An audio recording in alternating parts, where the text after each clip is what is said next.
scenes are failing, some lights are not responsive. What is wrong with my Apple HomeKit? I have the answer for all those problems because I also had them and I couldn't find a video that answered all those questions for me. And some things that I will have to tell you to do, you may not like it happened to me, but that was the solution to have a healthy Apple HomeKit in my home. So if you want to know that and much more, stay tuned until the end of the video. Hi everyone, Marcus here from AppTech, and if you love tech and if you love Apple HomeKit, definitely this is a place for you because many times I cover those type of subjects here on the channel. So for a long period of time, I was using Apple Home and I was having a lot of issues, and many of them was with very expensive brands like Nanoleaf, and we'll be covering a lot of things also about Nanoleaf. So if you have Nanoleaf lights and you've been having issues, definitely stay around until the end of the video, because I will give you also extra tips about those type of products.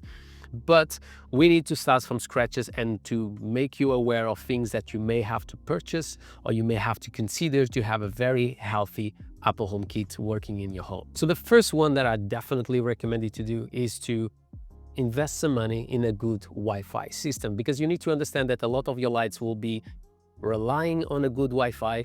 And when we talk about Apple HomeKit, you need to have a good connection from your hub to control all your home. So in my case, I'm not using the best one. I'm just having a HomePod mini version 2 and it's working perfectly fine. But I have to do some changes that I didn't like about it, but you'll be aware in a second. So the first thing that you may want to consider is to have a good Wi-Fi system. I decided to go with a TP-Link BE45, if I'm not wrong, maybe I'm saying the wrong name, but that's the one that I decided because my house had 2 floors. And as you can see, I have 3 mesh systems. So one in the entrance of the house, one here on the top of my house, so on the 2nd floor, and the other one on the living room, where is more heavy when we talk about Apple HomeKit, because there is plenty of different devices in there. When we talk about Wi-Fi connectivities, I have created 2, one 2.4 and 5 gigahertz, and one that is the MLO that I'll explain you in a second. So you may be a bit confused because if we talk about Apple HomeKit, they will be connecting by 2.4, but because you need a hub that is the brain of your home, and in my case, I'm using the HomePod mini version 2, it will need to be using 2.4 and 5. I have done the tests and I tried just with the 2.4,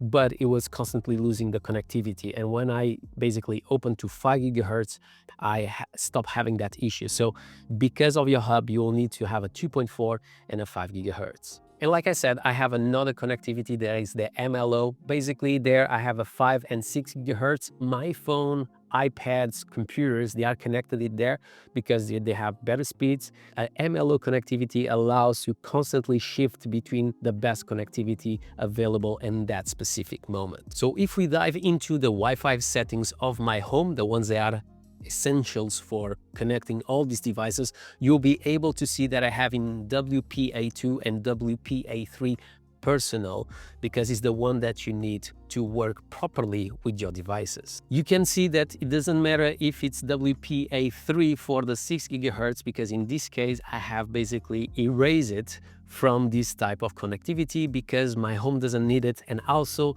the hub doesn't need the 6 gigahertz. When we talk about the channel, it's really relevant for the 2.4 gigahertz connectivity because it's there that all your devices are going to communicate with each other and with the hub. And in there I have the channel width for 20 megahertz, and the channel that I'm using is the channel 1. For the 5 gigahertz, I'm using 80 megahertz and the channel is in auto, and in this case is using the channel number 44. If you dive a little bit further into the settings of your Wi-Fi, you don't need only the IPv4 on, but also you need to turn on your IPv6. Looking into internet connections, that's where you're going to find your IPv4 and IPv6. If you have a Deco, this is really handy for you because you just have to follow my steps. You are going to press in IPv6, you go to internet settings, and here you are going to turn it on. And basically you just leave it as it is with the dynamic IP and everything in auto, DHCP v2, and also turn on the prefix delegation. So now that you have basically set up all your Wi-Fi, the next thing that you need to do is to connect to it your brain, so your hub, in my case the Apple HomePod mini. But you have to may sacrifice some things, like I said before. like I had to do. That is something that I really don't like it, but that was the solution to solve a big part of my problem. The most important thing that you need to do when you are setting it up is to choose properly the location of this hub, because it's going to be the brain. So the brain needs to be the closest as possible to your first connection, the first Wi-Fi connectivity. And in my home, it was not. And that was a massive issue because I was not connecting directly to the main mesh system. So I was just connecting to a second one that after that one had to connect to the main one, and I was losing signal. So what I had to do was to move it from my room to the kitchen, because the kitchen is next to the entrance of my home and is there that I have the main one, the main mesh, the one that is connected by Ethernet. So as you can see here, if we go to connections preference, you'll be able to see that I have set it up to entrada. Entrada means in Portuguese entrance, so is where is the main connectivity, the main mesh system. And when we look to the Wi-Fi band, I put in auto, recommended. And here for your hub, that's the best thing to do, because you want to use the 2.4 to communicate with the lamps. But if your hub needs to do something else, you will be able to use the 5 gigahertz. But the order of making things in your home doesn't finish here. And the first thing that you need to consider is to connect the other brains of your home. So in other words, what I'm trying to say is, for example, here I have the Nanoleaf lines, and this one is a thread router. So in other words, if I try to connect other bulbs that have thread, they'll use this one to communicate after with the hub. So the first thing that you need to do is now connecting all your threads. And in my case, there are a lot, because I basically own all thread routers from Nanoleaf, because I work with a brand, so I test them out, and I'm a big fan of this brand. And that's the next step that you need to do, because these ones will be responsible to how everything connects in your home. If we look a little bit closer on the app of Nanoleaf, you'll be able to see all my products, everything that I have connected from Nanoleaf into my home.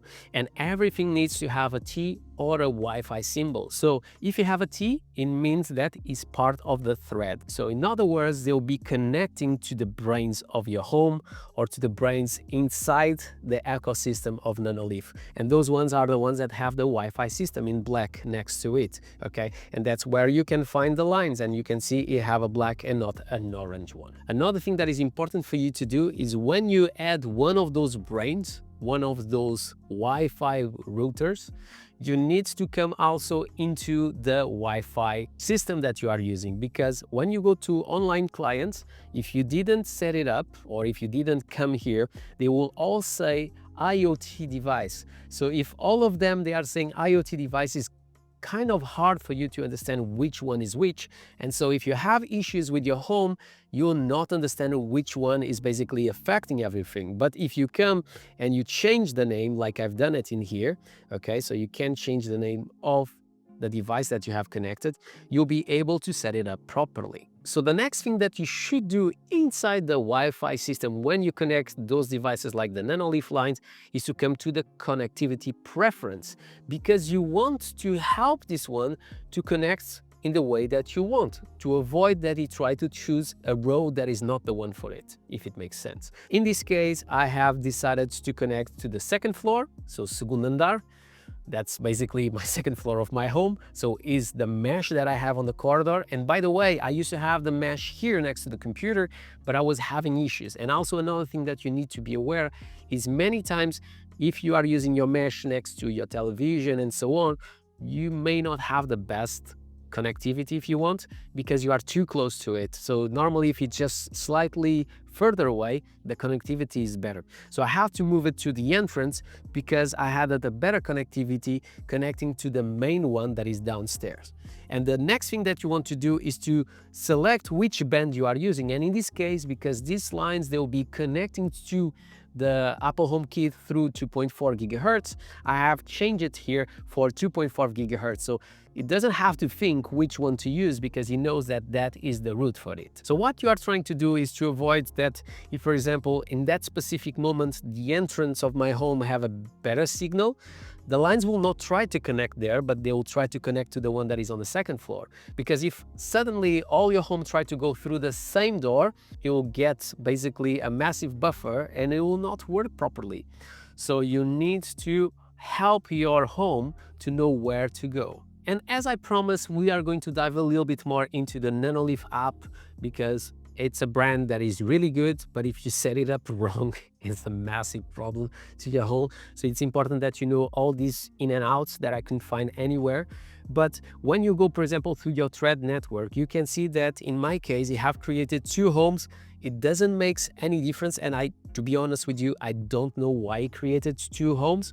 There may be a reason for it, but it doesn't affect whatsoever and my house works perfectly fine. Another thing important inside Nanoleaf is to reduce as much as you can control from outside of Apple Homekit software. So in other words, you can see here on the system control, you have power loss recovery. So basically, it's going to always remember what was the settings that was used before it lost the connectivity.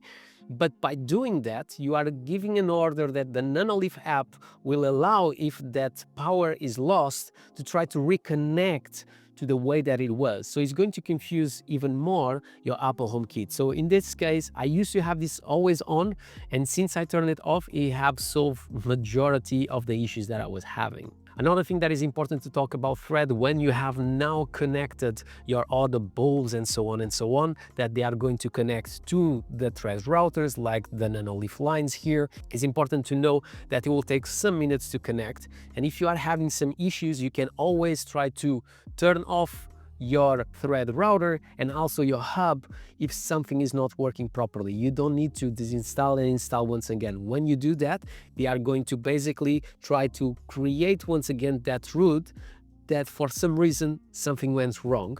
But normally just by doing that, you are going to solve majority of the issues that you may encounter. Another thing that you may encounter inside the Nanoleaf is that sometimes even if you choose the right room for that specific lamp, it doesn't show into your Nanoleaf app. So one of the things that you want to do is to go to your devices, go to settings, and here you will have the room that is set it up.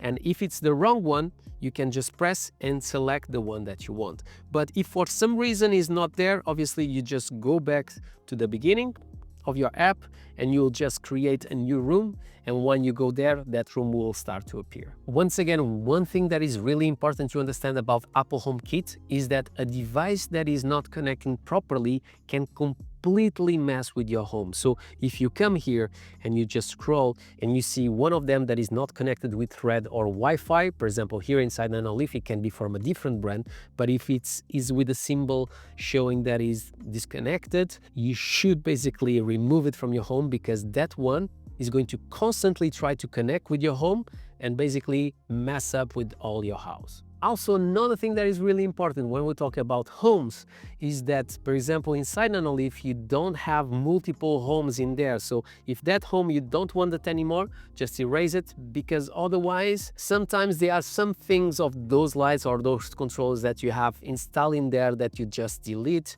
They are still trying to find their way out.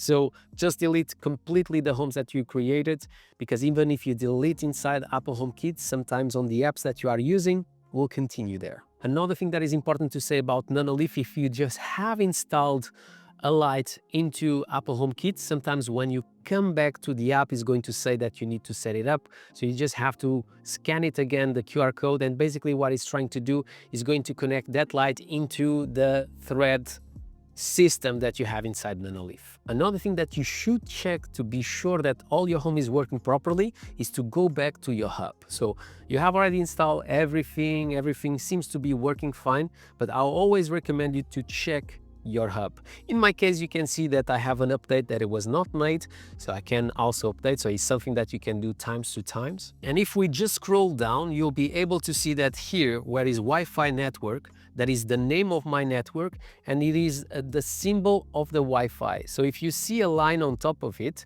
you should restart your hub because something is not working properly, and that can basically mess up with all your home. So recapping about these connectivities, if the Wi-Fi there have a line, just restart your hub. If you have a problem with your Thread, restart the router of your Thread, like for example the Nanoleaf lines. But if you have multiple ones, I will definitely not recommend you to basically set them up all at the same time because you are going to confuse Apple HomeKit. Another thing that is important maybe for you, is not important for me, is if you have multiple devices that can be the hub. So imagine the Apple HomePod Mini, you have also an Apple TV 4K. So in this case, you have two devices that can be the brain of your home. So if that's the case, you choose which one could have the best connectivity to be the main responsible to control everything inside your home. Then those ones will be the secondary ones. So they are not there to be the king of your home. So you need to go into the settings and select which one you want to be the one responsible to control everything. And the other ones, they'll be basically slaves of your system. Another thing that you want to consider is to create scenes into your home. Like I have here breakfast, or I have cinema, because by doing this, if something goes wrong, you'll be able to just basically add that one to the scene and not trying to reset everything from scratches. And also, if you have a Nanoleaf product, it will allow to add to Apple HomeKit this type of customization that the lights are constantly changing, something that other brands will not allow you to do. And now let's talk about this new Nanoleaf desktop and why I definitely don't recommend you to add it up. So if you have other products like I have here that are specifically for your desk to use with your computer, I definitely don't recommend you to add up to your Apple HomeKit because it's not really optimized and I'm having issues with the app. So I will, like I said before, if a product is not working properly, I'll definitely don't recommend you to add it up. I've done that in the past and I believe that have also make my experience with Apple HomeKit worse in the beginning than it is now, because now I don't have any issues and everything works perfectly fine. So if you have products that works with a Nanoleaf desktop, create a different account, but don't add up your home in there, because I think you're going to have issues in the future. Last but not least, don't forget to update your devices, because if something is not up to date, you'll start having issues. Like, for example, it happened a lot with the Nanoleaf 40 and the other devices they are connected to it to do that experience, that immersive experience that is the Sense Plus.